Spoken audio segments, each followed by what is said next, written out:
is the 77 WABC minicast. Back to Shannon, who's got more yet again. Shannon. All right, this comes from Justice Alito, who brought this up during the arguments. This is his separate dissent. He said the court's interpretation also has national security implications. Suppose that a person's only connection to this country is that he was born here to a mother who was present just long enough to give birth and then quickly return to her native country. Suppose that country is a strategic adversary or enemy of the United States. Suppose the child never visited the United States while growing up and was inculcated with hatred of this country. According to this court now, that person is a citizen of the United States. He can enter and leave the country as he pleases. He can travel the world on a United States passport. Even if he plots to harm this country, he cannot be deprived of his status as a citizen, at least under current precedent. He goes on to say that this decision today also provides a powerful incentive to enter or remain in this country illegally. He goes on to say, in my judgment, the court has made a mistake that will seriously affect the country's future. So some very pointed dissents here from those who raised these very big concerns during the arguments. And they're real world scenarios, which are not a fantasy. They're not a movie. I mean, these things that can actually happen now under this ruling that you have today from the majority. Indeed, my friends. Welcome to the Tuesday edition of Both Snerdley's Rush Hour, fastest hour in American media. All right, the big decision dropped today. The Supreme Court ruled birthright citizenship, the interpretation of it anyway, stays as it is. The fight is not over. And I would just say there are people that are very disappointed by it. If you're disappointed, that means you expected the court to rule other than they did. If you remember when the oral arguments were held, many of us that commented on afterwards said that the court's not going to, you could just tell, the court's not going to give this one. Court's not going to rule any different than they have turned out to have ruled. It was that obvious during the orals. So I'm not disappointed in the ruling. I didn't expect it to go any other way than it did. In fact, President Trump, I thought his take was just really interesting on all of this. By the way, Princess Diana will be with us tomorrow. Can't wait to discuss this with her, along with the other big court rulings of this term. The president has said the Supreme Court has treated Republicans fairly, in caps, and that we will right the wrong of the birthright citizenship through Congress. So that's a very positive statement.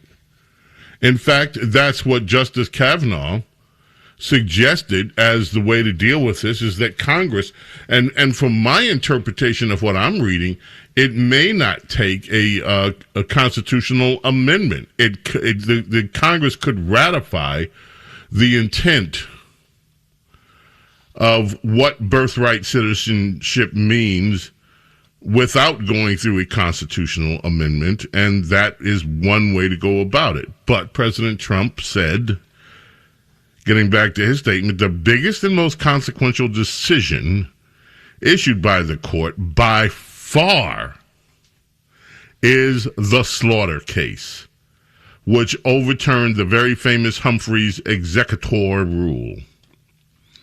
This whole concept of power has been fought for nearly 100 years, going all the way back to Franklin Delano Roosevelt, where a large slice of his power was taken away. He fought to regain it. He even wanted to pack the court, but was unsuccessful in doing so. This decision gives tremendous additional power back to the presidency where it belongs. It is an honor to be the sitting president who, after all these years, won this very important and hard-fought case.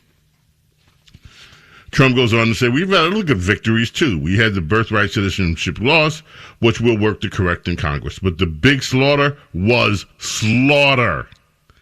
The Republican Party was treated fairly by the United States Supreme Court. Thank you for your attention to this matter. Now, and I spoke about this yesterday. I am so happy. And I mentioned FDR in my discussions yesterday with it. Because this goes back, yes, it goes back to the creation of, to me, socialist America, of which Franklin Delano Roosevelt is the grandfather of socialism in America. But this rule that the agencies would be under the administrative branch, but really under the deep state, and the president would have very little to do with how these agencies run, goes back to FDR's time. And if you want to hear how very upset liberals are about it, look no further than the publication The Nation, kind of a commie rag.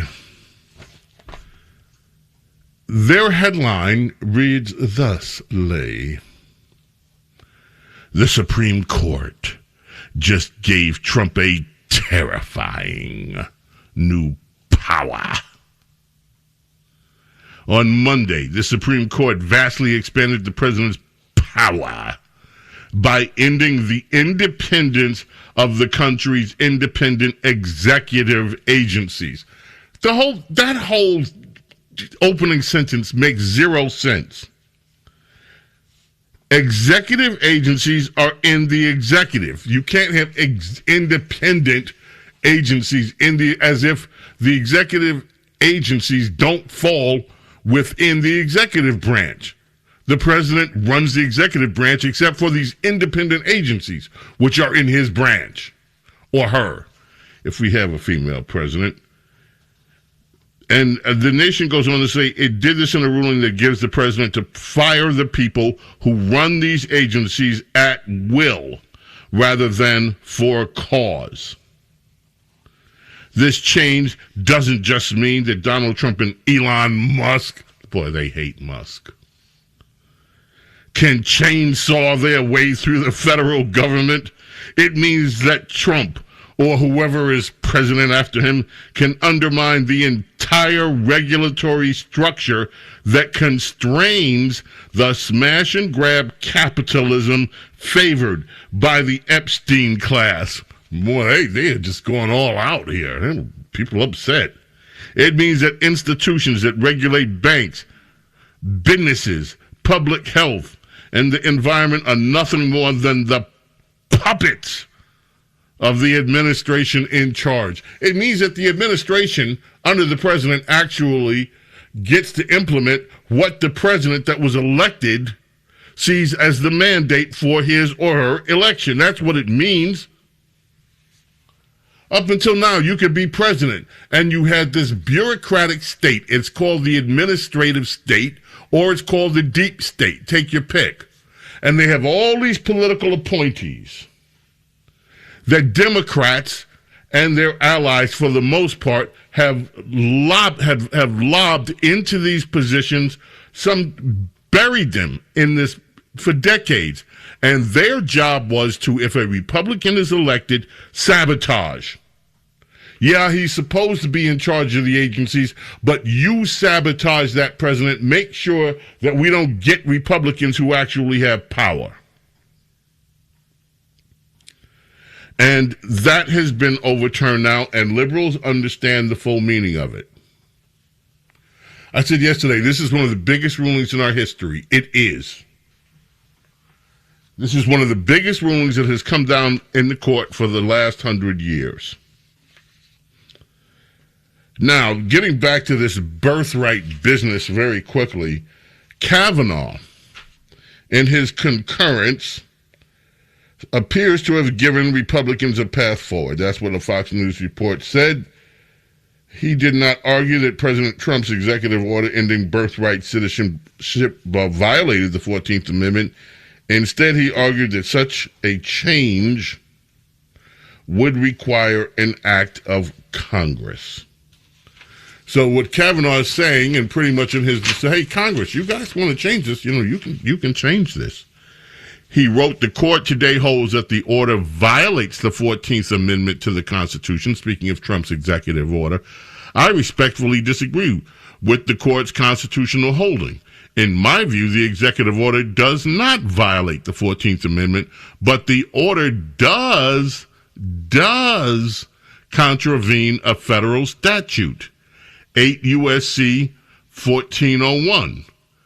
Congress could, consistent with the 14th Amendment, amend 1401, or otherwise enact new legislation establishing exemptions to birthright citizenship for children born to foreign citizens unlawfully or temporarily in the country.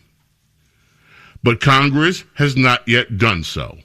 So, throwing the ball right back at Congress. Dear Congress, you guys can amend this without going through a constitutional amendment and pretty much get what you want. In birthright, in the birthing tourism industry. You can do that. You can make it clear that if you're here illegally and have a kiddo, the kiddos are not necessarily American citizens. You could do that. So this is not a total loss, you see, my friends. There are paths being pointed to the forward way out of this. We, speaking of forward ways, we'll take a quick break and come back with you because there's so much more. James Goldman Snerdley with you. Fastest hour in American media continues. Keep it right here.